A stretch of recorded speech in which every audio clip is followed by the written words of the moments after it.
Hey guys, welcome back to my channel. আজকে নিয়ে এসেছি তোমাদের জন্য একটি ছোট্ট ভিডিও নিয়ে। সেটি হচ্ছে সামনেই দুর্গাপুজো এবং দুর্গাপুজো এবং তার আগে পড়ছে মহালয়া 2রা অক্টোবর। সেই মহালয়ার গুরুত্ব এবং তাৎপর্য কি সেই সম্পর্কেই তোমাদের সাথে আমি আজকে আলোচনা করব। তবে শোনো, রেডিওর ওপর জমে থাকা সারা বছরের পুরো ধুলোর আস্তরণ সরিয়ে মহালয়ার ভোরবেলায় বীরেন্দ্রকৃষ্ণ ভদ্রের পরিচিত সুর শোনার জন্য প্রত্যেক হিন্দু ধর্মাবলম্বী প্রতি বছর অধীর আগ্রহে অপেক্ষা করে থাকেন। এই সুর মিশে গেছে সারা বিশ্বের হিন্দু ধর্মাবলম্বীদের রক্তে রক্তে। শারদ প্রাতে আলোকবেণু বাজতে আর কয়েকদিন বাকি আছে। চারিদিকে পুজো পুজো রব। মহালয়ের দিন পিতৃপক্ষের অবসান হয়ে মাতৃপক্ষে শুরু হয়। সেই দিনই আক্ষরিক অর্থে দুর্গাপূজার সূচনা। মহালয়া শব্দটির অর্থ হচ্ছে মহান আলয় বা আশ্রম। এক্ষেত্রে দেবী দুর্গাই হলেন সেই মহান আলয়। পুরাণ থেকে মহাভারত মহালয়া ঘিরে বর্ণিত আছে নানা কাহিনী। মহালয়ার সঙ্গে জড়িয়ে আছে আরও এক গুরুত্বপূর্ণ রীতি। এই বিশেষ দিনই দেবী দুর্গার চক্ষুদান হয়।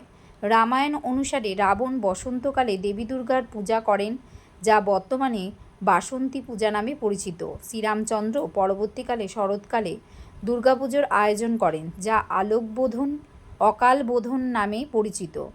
এরপর থেকেই শারদীয়া দুর্গাপূজা আসছে যুগ যুগ ধরে। পুরাণে বলা আছে, মহালয়ার দিন দেবী দুর্গা মহিষাসুরকে বধ করার দায়িত্ব পান। ব্রহ্মার বরপ্রাপ্ত কোনো মানুষ বা দেবতার পক্ষে মহিষাসুরকে বধ করা সম্ভব ছিল না। ফলত অসীম ক্ষমতাশালী মহিষাসুর তার ক্ষমতার দম্ভে মদমত্ত হয়ে ওঠে। একে একে দেবতাদের স্বর্গ থেকে বিতাড়িত করে।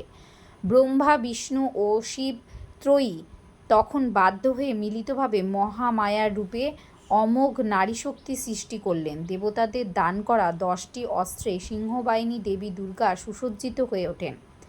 9 দিনব্যাপী ঘোরতর যুদ্ধে মহিষাসুরকে পরাজিত ও হত্যা করলেন।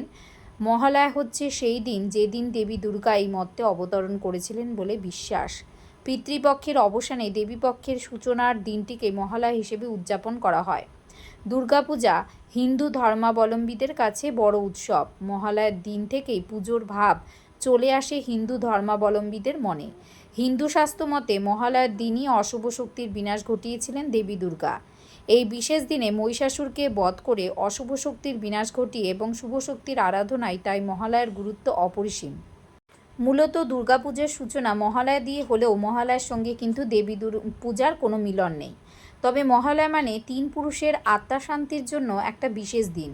এদিন ভোরে তর্পণ করা হয়। গঙ্গায় গিয়ে 3 পুরুষের আত্মার শান্তি কামনার জল ও তিল দিতে হয়। আর মহালয়া থেকে শুরু হয় প্রতিপদ, প্রথমা, দ্বিতীয়া, তৃতীয়া এইসব। আর তারপরই দেবীর অকাল বোধন। হিন্দু পুরাণ অনুযায়ী জীবিত ব্যক্তির পূর্বের 3 পুরুষ পর্যন্ত পিতৃলোকে বাস করেন।